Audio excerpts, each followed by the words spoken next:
Selamat pagi Bapak Ibu Saudara-saudara yang terkasih di dalam Kristus. Bagaimana kabarnya? Semuanya sehat bukan?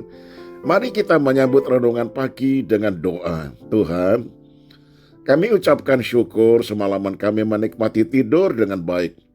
Dan pagi hari ini kami rindu Tuhan berfirman kepada kami lewat sorga, yaitu lewat suara gembala.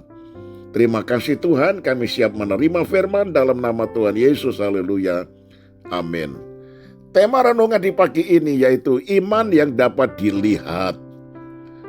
Markus 2 ayat yang ke-5 berkata demikian. Ketika Yesus melihat iman mereka, berkatalah ia kepada orang lumpuh itu, "Hai anakku, dosa-dosamu sudah diampuni."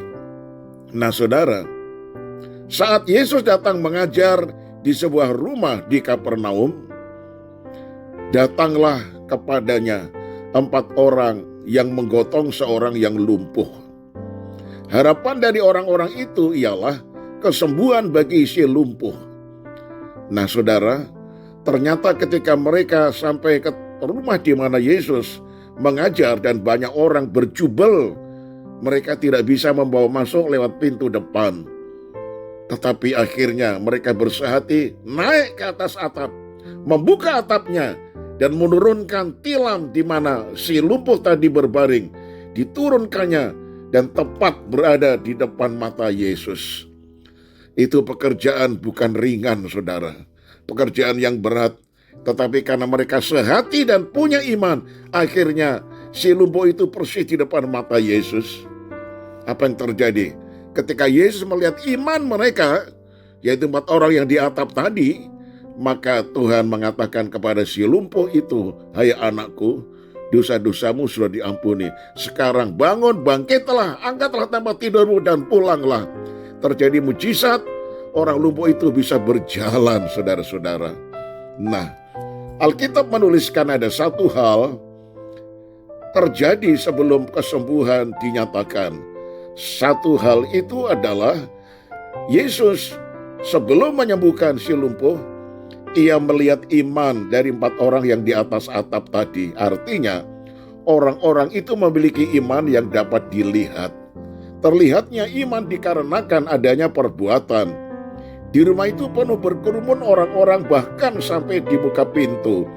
Namun kondisi itu tidak juga mengurungkan niat mereka untuk masuk.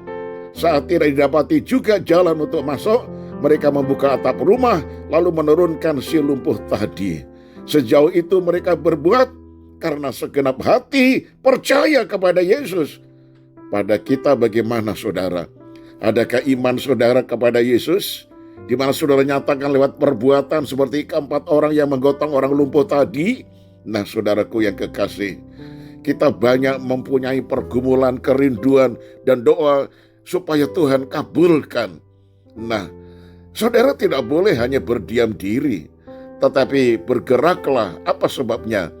Karena iman tanpa perbuatan itu mati, itu kosong adanya, tidak ada gunanya sama sekali. Nah, saudaraku yang dikasihi Tuhan, itu sebabnya nyatakanlah iman saudara lewat perbuatan yang nyata. Bagaimana? Saudara betul-betul hanya berharap, percaya, sabar, menunggu supaya waktu Tuhan yang indah itu datang dan terimalah mujizat.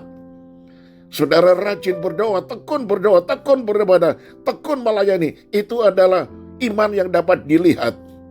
Saudara mengucap syukur dalam segala perkara, walaupun doa belum dikabulkan, itu adalah iman yang bisa dilihat. Saudara tidak pernah menyerah dan putus asa ketika menghadapi pencobaan. Itu adalah iman yang bisa terlihat. Oh haleluya. Nah saudaraku yang kekasih, sesungguhnya iman yang tidak dapat dilihat bukanlah iman tanpa perbuatan. Nah hakikat iman itu mati saudara-saudara.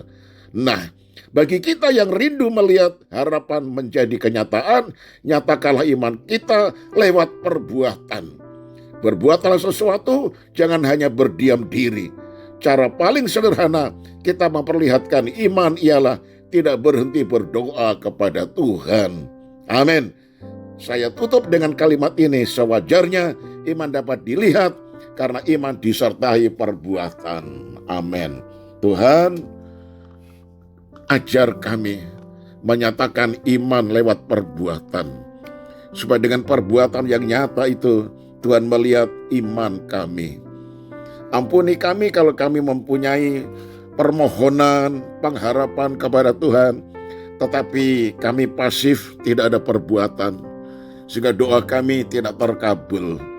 Terima kasih untuk renungan pada pagi ini. Ajar kami mempunyai iman seperti 4 orang yang menggotong orang lumpuh sehingga terjadi mujizat. Kami serahkan sepanjang hari ini aktivitas kami. Tuhan buka jalan dan memberkati seluruh keluarga kami. Karuniakan kami tubuh yang sehat, dijauhkan dari segala penyakit dan mara bahaya apapun. Sepanjang hari ini kami berjalan bersama-sama Tuhan. Di dalam nama Tuhan Yesus kami sudah alaskan doa ini. Haleluya. Amin. Shalom saudaraku. Selamat pagi. Dan sampai berjumpa esok hari. Namun tetap semangat berharap kepada Tuhan. Shalom.